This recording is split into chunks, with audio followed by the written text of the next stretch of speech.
Saya kira teman-teman yang udah datang udah nunggu dari pagi.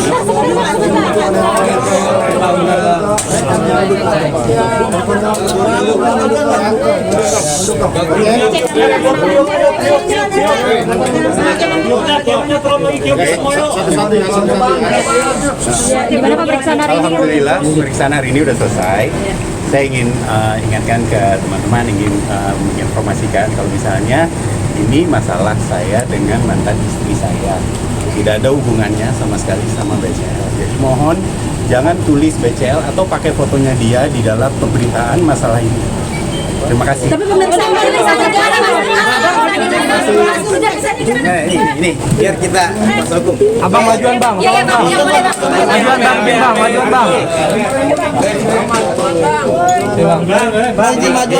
Pemeriksaan hari ini sesuai dengan Majuan bang. kita sudah selesai ya untuk hari Bang, ini sebentar, Bang. Udah ada. Oke. berkaitan dengan saksi, keterangan saksi dari Mas Tiko. Hari ini juga adalah hari pertama Mas Tiko diperiksa sebagai saksi di penyidikan ini, dan alhamdulillah semua berjalan lancar. Kita menjawab satu persatu pertanyaan dari penyidik dengan runtut, dengan sistematis, sesuai dengan kebutuhan daripada proses penyidikan ini. Dan tentu kami berharap keterangan hari ini bisa menjadi pendalaman atau bukti atau satu hal yang baru ya untuk membantah semua tuduhan-tuduhan daripada pelapor kepada klien kita, Pak Tiko. Ya, sekira itu. Berkaitan dengan aliran-aliran dana ya, dan berkaitan dengan hasil audit yang dijadikan bukti, kita sudah bahas satu persatu, kita jawab satu persatu alirannya kemana, semua kebutuhan untuk modal usaha, dan kami satu persatu membuktikan aliran dananya ini terbukti dalam rekening koran. Akan ada pemeriksaan lagi nggak, Bang? Jadi sudah lama, Bang. Terus Iya. baru terungkap sekarang. Terus sempat ada di bahasan nggak sih, Bang? Tidak ada sih pembahasan seperti itu. Yang ada memang adalah kenapa baru diungkap sekarang ya, karena di dalam proses pernikahan sebelumnya Mas Tiko kan sudah sering memberikan laporan ya. Berkali-kali dalam konferensi pers saya mengatakan bahwa Mas Tiko ini sudah sering, dan prinsip dari usaha ini adalah usaha kekeluargaan. Jadi pelaporannya tentu ya tidak seresmi orang di PT. Jadi kalau sekarang pelapor menuntut profesional, kenapa tidak dari dulu pada saat pelaporan itu? Jadi itu semua yang menjadi bahan-bahan masukan dalam proses penyidikan ini. Dalam mediasi belum?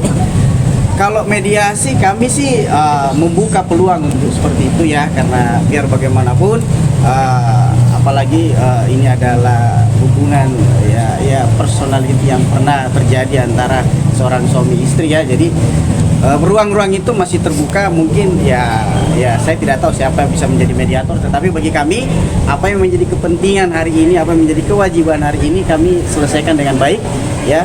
Kita kooperatif, kita dipanggil sesuai dengan jadwal, kami datang bersama dengan klien kami. Ya sebatas itu aja, laporan keuangan, laporan audit, aliran keuangan. Ya selanjutnya kita belum tahu ya, karena kami berikan pendalaman, kesempatan pendalaman terkait dengan hasil BAP hari ini kepada penyidik. Tadi total berapa pertanyaan, Pak?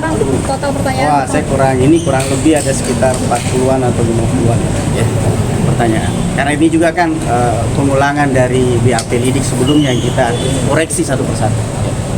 Kira-kira akan ada peluang bisa berdamai dengan background mereka gitu. Ya, itu harapan dari teman-teman sekalian. Saya sih bersyukur sekali ya ada seperti itu. Tetapi sekali lagi itu ruangnya harus win-win solusi seperti apa. Jadi, tapi sampai saat ini ya kita berharap semoga bisa itu terjadi ya. Karena ini sekali lagi hubungan ini adalah hubungan yang sifatnya dulu adalah kaitan rumah tangga gitu. Jadi saya rasa kalau peluang untuk berdamai atau apa ya, kedua belah pihak harus punya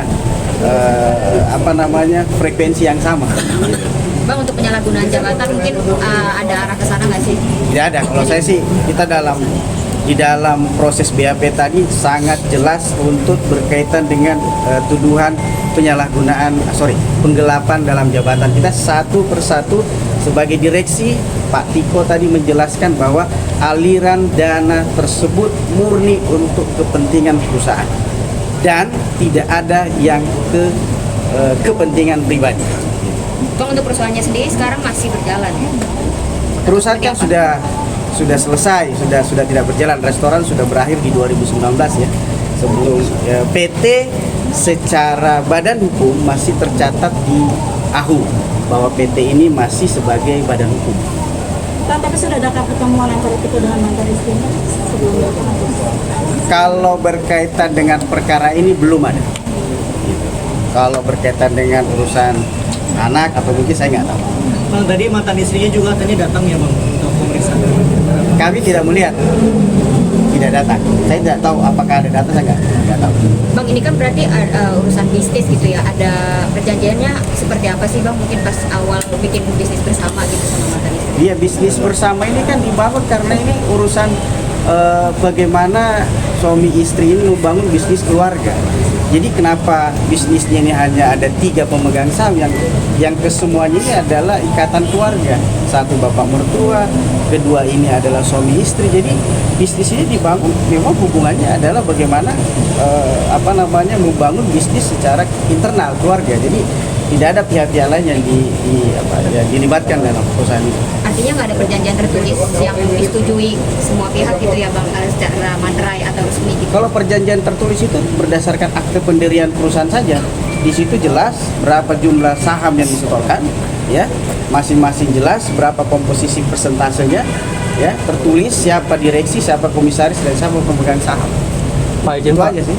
terkait dengan bukti bantahan selain rekening koran apa aja Pak yang sudah disampaikan? Ya, bukti-bukti saksi-saksi dari beberapa saksi dari pihak Pak Tiko ya yang membuat perkara ini bisa lebih jelas aliran dananya termasuk kepada pembayaran vendor. Jadi nanti mungkin ada beberapa saksi yang dari vendor dan dari supplier yang akan memberikan kesaksian bahwa benar pembayarannya itu ke vendor dan supplier itu. Bang, berarti total yang diduga penggelapan dana ini arahnya lebih kepada mungkin kerugian perusahaan atau seperti apa Bang? Lebih bukan. Jadi kalau diarah dikatakan penggelapan, perusahaan ini tidak pernah untung, tidak pernah berjalan. Bisnis restoran ini kan fluktuatif. Jadi tergantung berapa customer yang datang ke restoran tersebut. Jadi itu yang tidak bisa diprediksi. Namanya bisnis restoran kan kadang ramai, kadang sepi ya. Biaya perusahaan juga banyak, sewa gedung, sewa peralatan dan lain-lain, terus gaji karyawan itu semua menjadi beban biaya yang pada saat ditutupnya restoran itu masih tanggung jawab daripada Mas Tiko untuk menyelesaikan. Sedangkan pelapor sendiri lepas tanggung jawab. Oke, udah ya, thank you ya. Terima kasih banyak Pak.